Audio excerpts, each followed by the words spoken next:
former Clinton pollster, Mark Penn. Mark, you have been extraordinarily critical of the process crimes that are involved here. We have in the last week talked to Jerome Corsi. He was offered a plea deal, 72 years old. If he doesn't take it because he says, I can't lie under oath before God, which, by the way, God bless him for having a heart to tell the truth. But it would have made his life easier if he did. And in an interview with me here and on my radio show for an hour, he literally said they were telling him what they wanted him to say. And if he just said it, he wouldn't get probation. He wouldn't go to jail. His life would be great. Now he risks dying in jail. We have all of these process crimes, but no underlying crimes. Well, I think that's exactly right. I think what I observe is that the independent counsel's office, instead of getting people to sing, is getting people to plead guilty to things so that they can build a circumstantial case against the president in a report, completely misusing the judicial process. Now, look, 19 interviews with someone suggests that maybe you didn't like what he had to say in the first 10. That is an incredible number of interviews to get somebody to wind up. And let's all relax here. If, in fact, General Flynn was colluding with the Russians, he wouldn't be getting no prison time. That means on its face he was not colluding with the Russians. And if he had things to say about a transition team doing a transition, I'm sure they had communications with Taiwan, with China, with South Korea. Here? I mean, this is what transition teams do. The Clinton, during the whole Clinton impeachment issue, and you were working for the Clintons for years as their pollster. You remember there was never any proportionality. So here we have a guy that served his country 33 years, 5 years of combat, and he's the incoming, serving his country, national security advisor, and he's meeting with his future counterpart, literally 3 weeks away. And they're having discussions and getting to know each other. And maybe he didn't remember everything. Maybe he didn't want to remember. I don't know. But it's so insignificant to me. I know that they're recommending no charges here, and they're trying to hold out while he helped us here, here, and here, and it's the big mystery of the media. If they had evidence of collusion, wouldn't we know by now? Well, as I said, you'd know it in the sentencing because it's not what he's being sentenced for.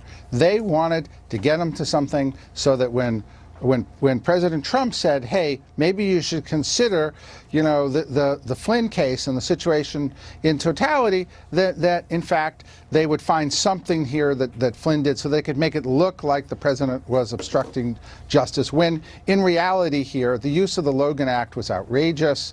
The fact that FBI agents went to question him in the first place was really part of what seems to me Come on, prohibiting unauthorized private diplomacy for a guy that's going to be in power in 20 days. Right, and look, and Senator Kerry went recently to visit the foreign affairs ministries of Iran themselves in person.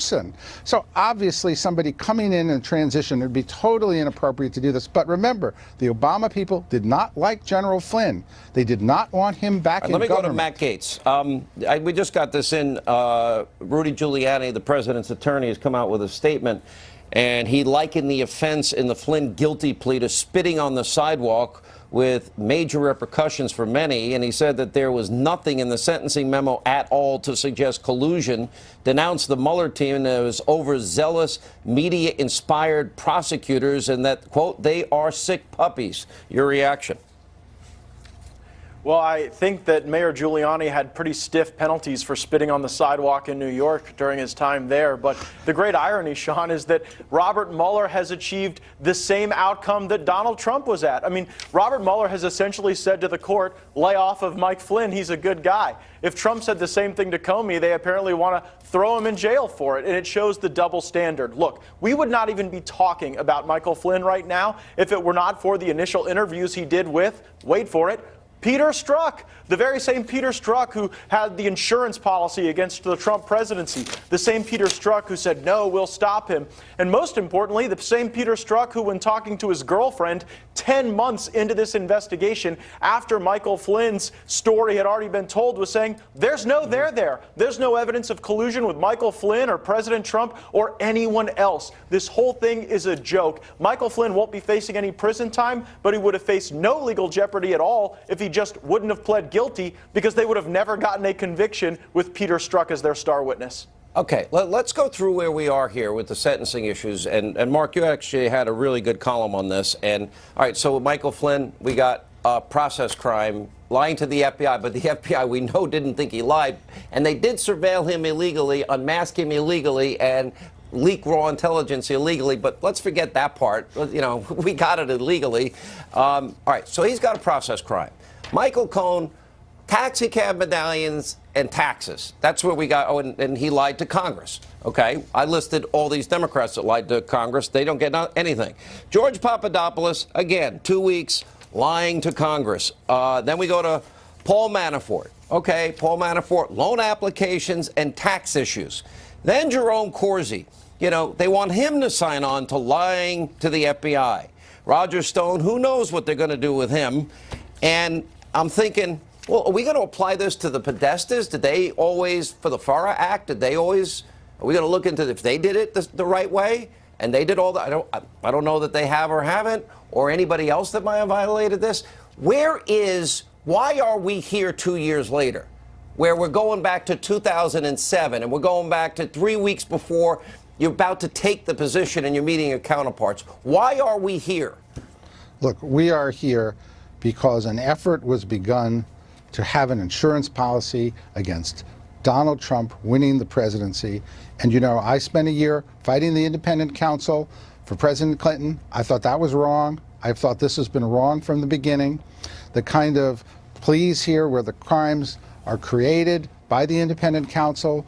Conveniently, he gets them to plead in areas of lying where he wants them to plead after finding unrelated offenses. This is Star Chamber tactics. I've said that for a long time. You're seeing it come, I think, into the fore. And with Flynn, it's scary. I think with Papadopoulos getting 2 weeks, from a PR point of view, he had to come forward with no jail for Flynn, or he would have looked even worse. And this Mueller effort is a PR effort as much as it is a real effort. Here's what we know. We know that Hillary had a private server illegally, and we know she had top secret, classified, and special access programming information, congressman, on that server. Then we know that an exoneration was written in May of 2016 before they interviewed her or 16 other people associated with those issues. And 3 days after the interview, they basically laid out that she violated the law, but they give her a pass. Okay, then they begin this whole witch hunt into the whole Russia thing. By the way, long before this December so-called discussion that Flynn had with his soon-to-be counterpart. Here's what's interesting to me. Then we do have some Russia collusion in the 2016 election. We have Hillary's and the DNC's bought and paid for, unverified, uncorroborated dossier that was debunked. We know that it was used to obtain a FISA warrant, 4 separate FISA applications against the Trump campaign associate.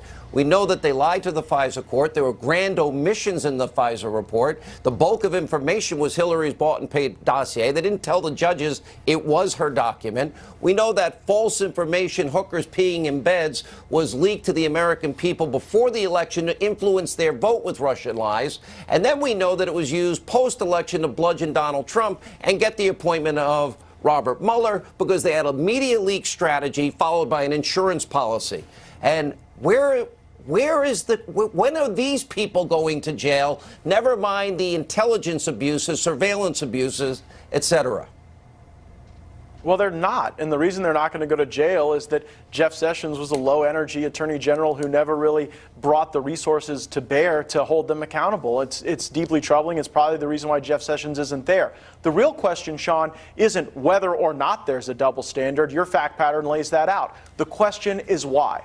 I think that the Inspector General gave us the answer when he said that never before, never in the history of the FBI had he seen the same people involved in that Hillary Clinton investigation migrate over and start investigating the other contender in the presidential race, Donald Trump. And then, lo and behold, they end up on the Mueller team. And so I think a big part of the reason why that there is this attack on the president is because you've got people covering up for failing to do their job as it related to Hillary Clinton or actively trying to help Hillary Clinton avoid consequences for her crimes.